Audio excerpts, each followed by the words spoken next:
ସାଙ୍ଗମାନେ ଯୋଉ ଝିଅ ପରମ୍ପରା ନାଁରେ ନିଜେ ମୂର୍ଖ ହେବା ସହିତ ଅନ୍ୟମାନଙ୍କୁ ଯୋଉ ମୂର୍ଖ ବନେଇବା ପାଇଁ ଯୋଉ ଚେଷ୍ଟା କରନ୍ତି ନା, ସେଇ ଟାଇପର ଝିଅମାନଙ୍କୁ ମୁଁ ବହୁତ ଘୃଣା କରେ। ଦେଖ, ଆଜି କଣ ହେଇଛି, ଆମର ଯୋଉ ଆୟୁଷ୍ମାନ କାର୍ଡ, ହେଲ୍ଥ କାର୍ଡ ଆପଣ ତ ନିଶ୍ଚୟ ଜାଣିଥିବେ। ସେ ହେଲ୍ଥ କାର୍ଡ କରିବା ପାଇଁ ଗୋଟେ ସ୍ତ୍ରୀ ଲୋକଟା ଆସିଥିଲା। କାହାର ନାହିଁ, ତା ସ୍ୱାମୀର ହିଁ କରିବା ପାଇଁ ସେ ଆସିଥିଲା। ତା ସ୍ୱାମୀର ଦେହ ଖରାପ ଅଛି। ମାନେ କିଛି ଧରିକି ଆସିନଥିଲା। ନା ତା ଆଧାର କାର୍ଡ, ନା ତା ରାସନ କାର୍ଡ, କିଛି ଧରି ଆସିନଥିଲା। ଫିର ବି ମୁଁ କହିଲି ଚାଲ, ସାୟଦ ସେ ବହୁତ ହଇରାଣ ହଉଥିବ ବୋଧେ।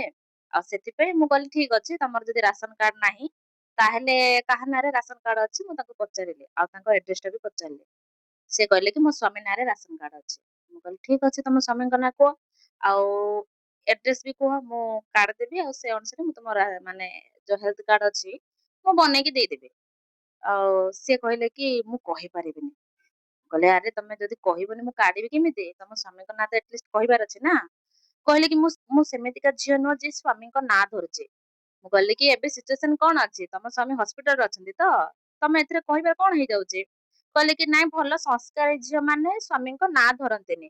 ଆଉ ସ୍ୱାମୀ, ଶ୍ୱଶୁର ଆଉ ଦେଢୁଶୁରଙ୍କ ନାଁ ଧରିଲେ ଆମର କଣ ଗୋଟେ କହିଲେ ବା, ସେ ଗୋଟେ ମତେ ଠିକରେ ମନେ ପଡୁନି। ବୁଝିଲେ? ତ ଏମିତିଆ କଥା କହିଲେ। ବୁଝିଲ? ମୁଁ ଫିର ବି ସେ ସ୍ତ୍ରୀ ଲୋକକୁ ବୁଝେଇ କହିଲି, ଆରେ ମା, ତମେ ସିନା ତାଙ୍କ ଆଗରେ ତାଙ୍କ ନାଁ ଧରି ଡାକିବନି, କିନ୍ତୁ ବର୍ତ୍ତମାନ ମୋ ଆଗରେ କହିଲେ କଣ ଅସୁବିଧା ହେଇଯାଉଛି?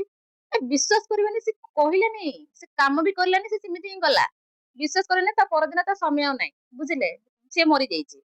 ମାନେ ଏଇ ଟାଇପର ଯୋଉ ଚିନ୍ତାଧାରା ଝିଅ ପିଲା ମାନଙ୍କର ରହୁଛି ନା, ସ୍ୱାମୀ, ଶ୍ୱଶୁର, ଦେଢୁଶୁରଙ୍କ ନାଁ ଧରିବେନି। ଆଉ ଏଇ ଟାଇପର ଝିଅ ମାନେ ନା, ଦୁନିଆ ଆଗରେ ପ୍ରହସନ କରିବା ପାଇଁ ବୋଲେ ନା କହିବେନି, କିନ୍ତୁ ପିଠି ପଛରେ ସେଇ ସ୍ୱାମୀ, ଶ୍ୱଶୁର, ଦେଢୁଶୁରଙ୍କର ଚୁଗଲି ହିଁ କରିବେ। ସେଇ ଟାଇପର ଝିଅ ମାନଙ୍କୁ ମୁଁ ବହୁତ ଘୃଣା କରେ।